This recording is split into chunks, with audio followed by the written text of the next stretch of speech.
So, it all started one bright Saturday afternoon, and I was just standing on my front lawn, watching my twins, Emma and Jake, wobble down the sidewalk on their little bikes, training wheels finally off, faces lit up with that mix of fear and pride you get when a kid first feels the wind on their cheeks without holding on to anything. And I was smiling at them, thinking this is exactly what childhood is supposed to feel like. When I saw him, Mr. Franklin, coming across the street with that clipboard like he owned the place, scowl permanently etched on his face, and I swear, the way he walked it was like he was marching into battle, clipboard first, like a general or something, and before I could even say hi, he barks, and quote, "Excuse me, but recreational cycling is not permitted on community walkways," end quote. And I froze, my brain trying to catch up with my mouth, which wanted to laugh because I thought maybe I misheard. But nope, Emma had stopped pedaling mid-street, Jake was staring, and the scowl only deepened. And then he whips out this laminated sheet like it's a sword and reads it like a scripture. HOA Regulation 22B, end quote. Sidewalks are for pedestrian traffic only. Bicycles create liability issues and potential damage to our concrete surfaces, end quote. And I'm standing there thinking, these are 8-year-olds. They're wobbling, learning balance, not breaking the laws of physics. And yet here we are. Suddenly the kids are criminals for riding a bike on a sidewalk they didn't even build. I asked, end quote. Wait, so they can't ride here at all? End quote. And he nods solemnly, like I'm about to be the next headline in some HOA newsletter, end quote. No bikes allowed. Ever, anywhere, end quote. And my mind immediately goes to the nearest park, which is like 2 miles away, uphill, past 3 stop signs, and I remember thinking, you have to be kidding me. I mean, it's not like I was letting them ride down a freeway. It's a quiet residential street with minimal foot traffic, and yet here's Franklin, reading the rules like he's reciting the 10 Commandments. All the while my twins are standing there, confused, staring at me like, Dad, why is this man ruining our fun? And that's when I realized, this isn't about the bikes. It's about power. It's about control. It's about a little man with a clipboard feeling important in a neighborhood that didn't even elect him to be some kind of judge of childhood. He goes on, and quote, "We've had complaints about tire marks, potential accidents. The board voted unanimously. No bicycles on walkways," end quote. And I watched the color drain from Emma's face and Jake's little shoulders slump, and it hits me right in the chest, because I remember that exact moment when I first rode my bike without training wheels, and it felt like freedom. And now my kids are getting robbed of it before they even know what independence feels like. I wanted to argue, wanted to yell, wanted to shake him, but instead I just smiled and said, end quote, "All right," end quote, because arguing never works with these people. Their rules first, community second, and I had a feeling that this was one of those fights where the HOA always wins, at least in the short term. So, I went inside that night, made dinner, tried to act normal while Emma and Jake sulked about their ruined afternoon, and then it hit me. The tiniest detail that Franklin had conveniently left out of his little speech. 3 years ago, when the neighborhood upgraded to those fancy new LED streetlights, someone had to put the transformer and the control box somewhere central so maintenance crews could reach it without wandering the entire neighborhood. And guess where that was? My backyard shed. I had let them install it for free, thinking, hey, this will make the neighborhood safer, a little goodwill gesture, maybe get some neighborly smiles in return. But apparently, around here, goodwill is a one-way street, and the more I thought about it, the more I felt that low simmer of irritation in my chest, the kind that starts as a quiet pulse and grows louder with every complaint about concrete or, in quote, liability, in quote, or tire marks, and I started thinking about Franklin again, the way he strutted across my lawn, like he was king of the sidewalks. And I had an idea, a very, very good idea, and maybe a little crazy, but it was satisfying just thinking about it. I went out back, looked at that little metal box in the corner of my shed, the label reading, in quote, community lighting system, end quote, and I swear for a second I felt like a villain in one of those thrillers where the guy in the garage holds the world in his hands, because that one switch controlled every single street light in the development, and the thought flickered through my brain, dark, delicious, simple, just flip it, just one flick, and suddenly no one's marching, no one's complaining. Everyone's in the dark, literally, for a taste of what it feels like to have your own rules ignored, and it was perfect. And so, the next evening, after tucking the kids into bed, I went back out, heart racing, a little laugh bubbling up because it felt ridiculous and cinematic at the same time, and I flipped the breaker. And in that moment, silence took over the streets, complete, almost holy, except for the occasional dog bark and the distant honk of a confused driver. I stood there in the quiet darkness for a second, just breathing it in, thinking, well, this is it, the start of a very interesting week. The first night was almost peaceful. I sat on my back porch with a cup of coffee long after sunset, watching the neighborhood adjust to something it hadn't and oppos experienced in years, actual darkness. It wasn't oppos pitch black. Porch lights glowed here and there, a few garage lights clicked on, and moonlight spilled across the rooftops. But the neat little rows of HOA-approved LED streetlights that everyone took for granted were gone, and suddenly people noticed. By the next morning, the neighborhood Facebook group was already melting down. Somebody posted that the lights must have been damaged by a storm. Another person blamed the power company. A retired engineer down the street insisted it was a software failure because, end quote, modern systems are too complicated, end quote. I just sat there eating cereal and reading the comments. Frankly, it was the most entertaining thing I and Oppos seen all year. That afternoon, Emma and Jake were practicing bike turns in our driveway when I noticed curtains moving all over the neighborhood. People were looking around, trying to figure out what was happening, trying to find someone to blame. And that and Oppos. That's the thing about communities like ours. When everything works, nobody notices. But the second something stops working, everybody suddenly becomes an expert. Day 2 brought the first real complaints.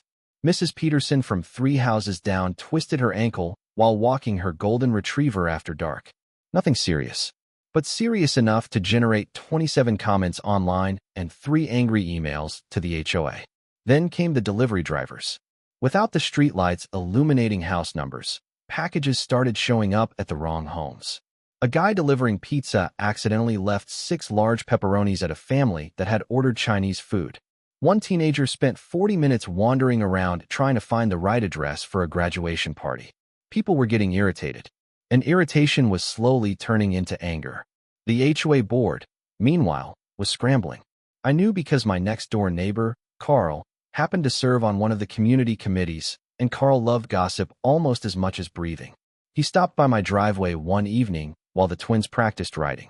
End quote. Board meeting lasted 3 hours last night, end quote, he said. I laughed. End quote. Over streetlights, end quote. End quote. Over streetlights, end quote. End quote. What and Oppos, they decide, end quote. He grinned. End quote. They and Oppos, got no clue, end quote. That made me smile more than it probably should have.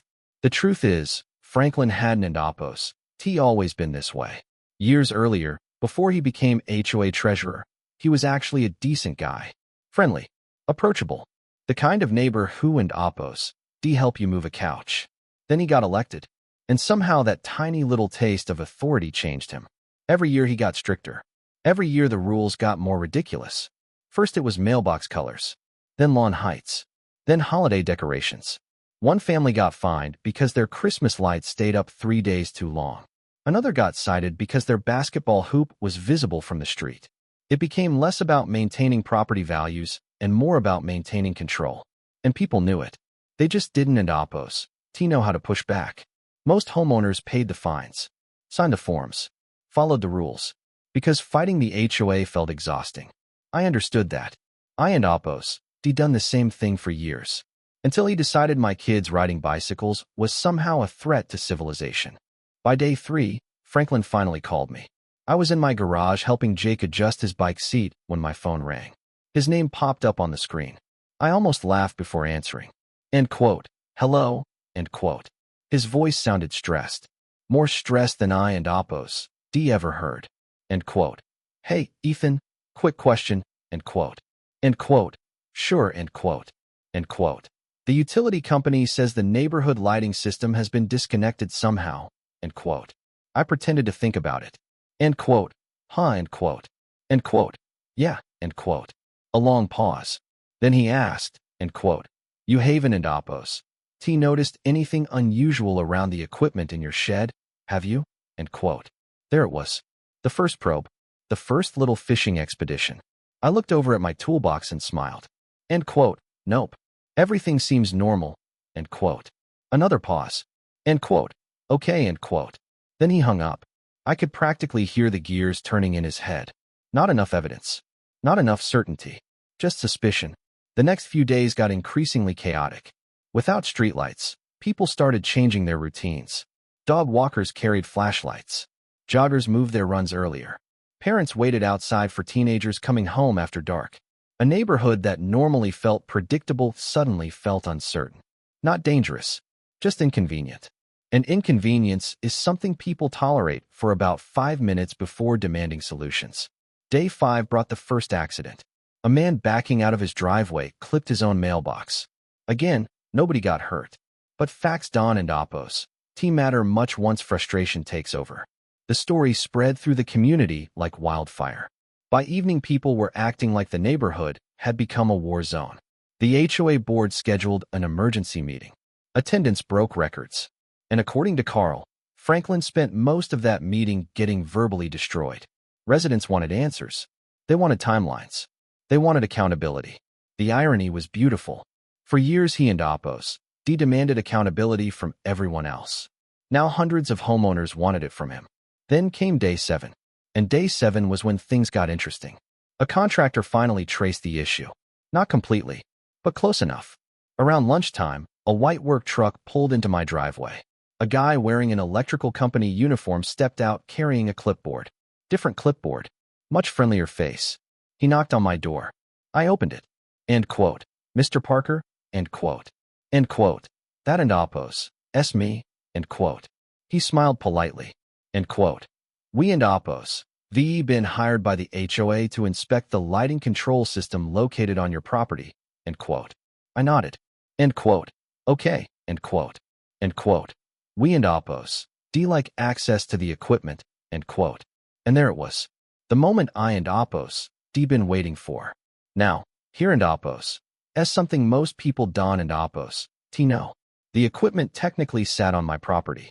The HOA had permission to use the space. But that permission agreement was old, vague, and surprisingly incomplete. No guaranteed access language. No emergency override clause. No specific maintenance provisions. Just a simple document from years ago when everyone trusted everyone. Back before Franklin turned the HOA into a neighborhood dictatorship. So I crossed my arms and looked thoughtful. End quote. That equipment contains high-voltage components, right? End quote. The contractor blinked. End quote. Technically, yes. End quote. End quote.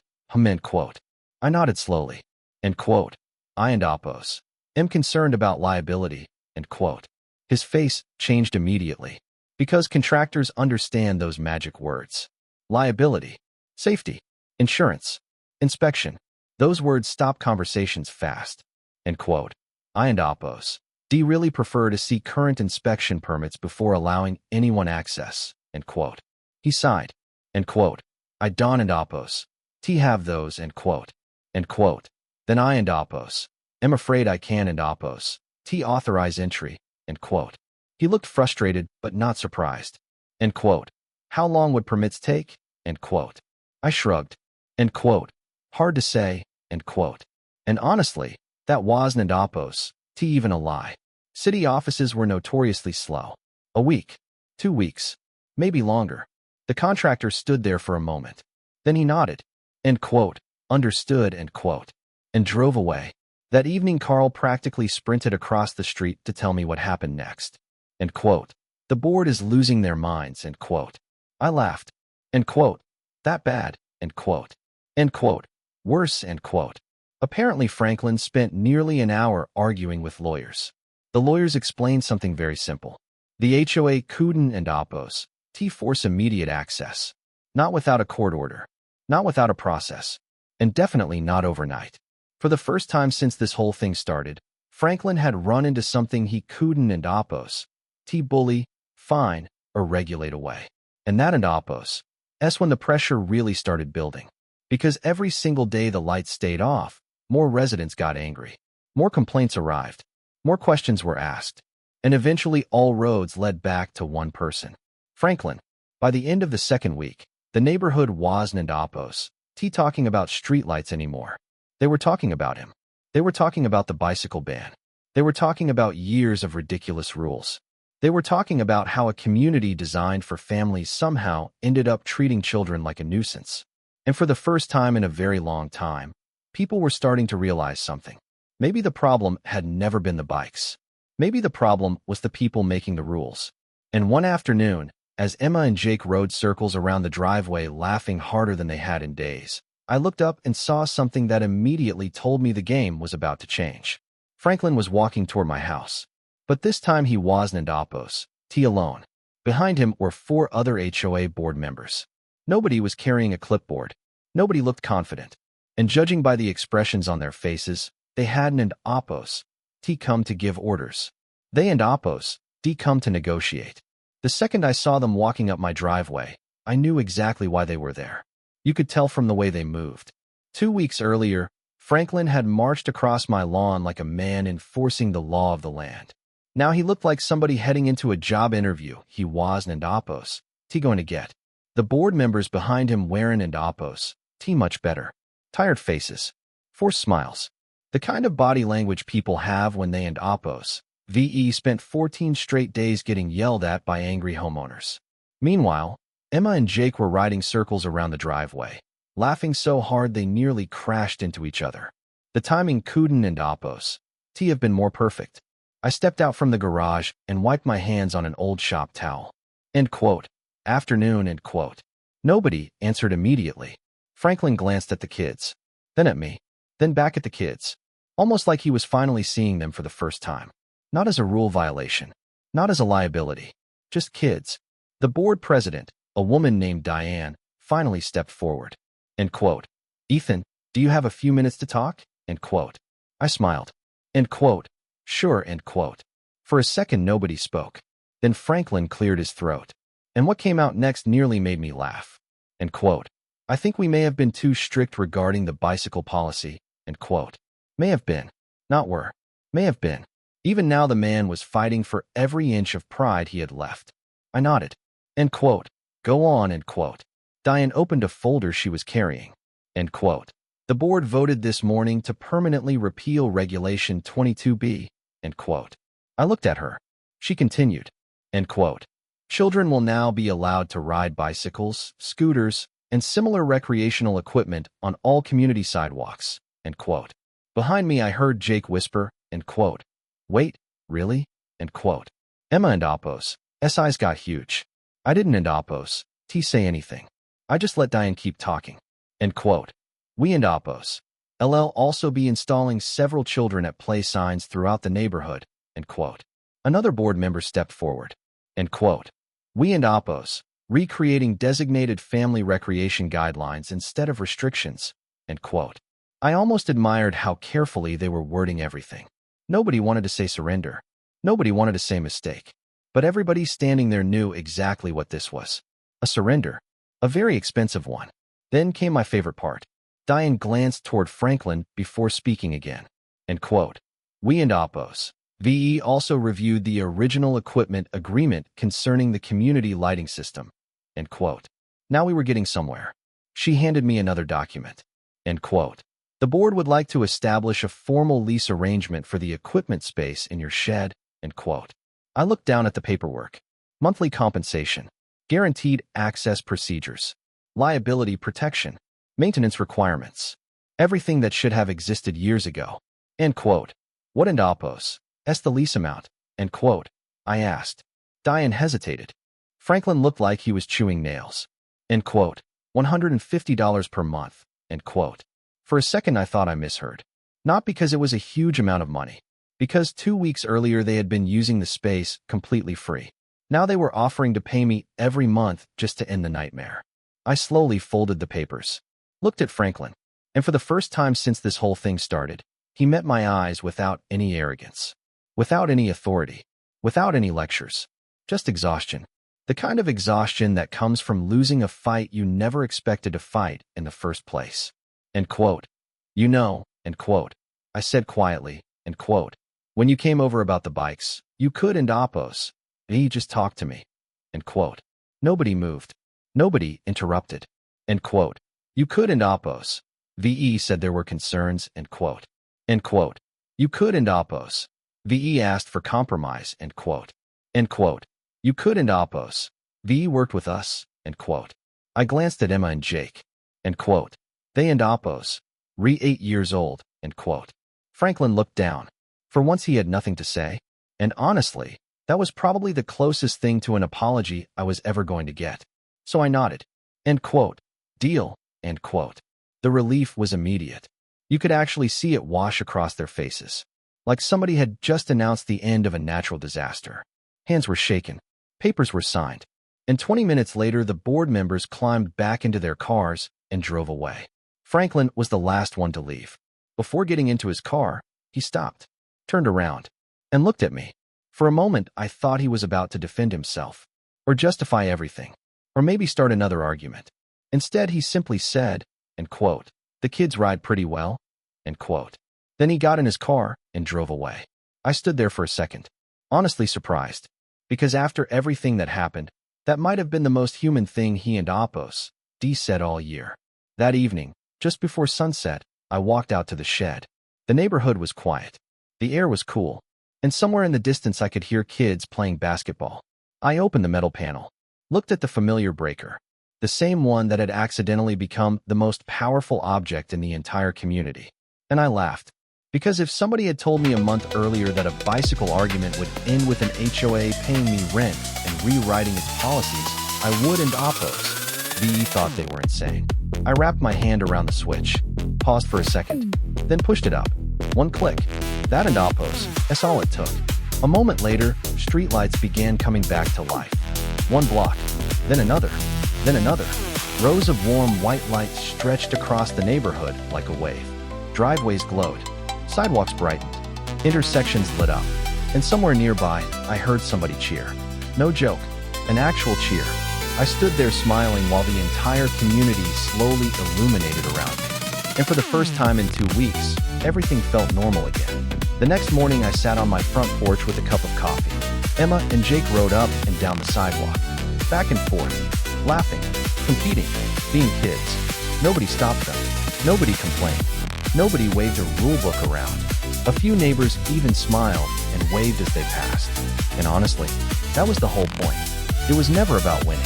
It was never about revenge. It was about reminding people what neighborhoods are supposed to be. Places where families live. Places where kids grow up. Places where common sense matters more than power trips. Now, was I petty? Absolutely. I and Oppos, LL admit that. Was turning off the lights a little extreme? Maybe. Okay, probably. But after years of watching people get pushed around by rules that made no sense, part of me thinks somebody had to remind the board that communities aren't and Oppos, built by regulations. They and Oppos, rebuilt by people. And sometimes people push back. So now I want to hear from you. If you were in my position, what would you have done? Would you have accepted the bicycle ban and found somewhere else for the kids to ride? Would you have gone through lawyers and endless HOA meetings? Or would you have flipped that breaker and let the entire neighborhood discover exactly how much power one frustrated parent can have? Let me know down in the comments. And be honest, because something tells me this story is going to divide people right down the middle.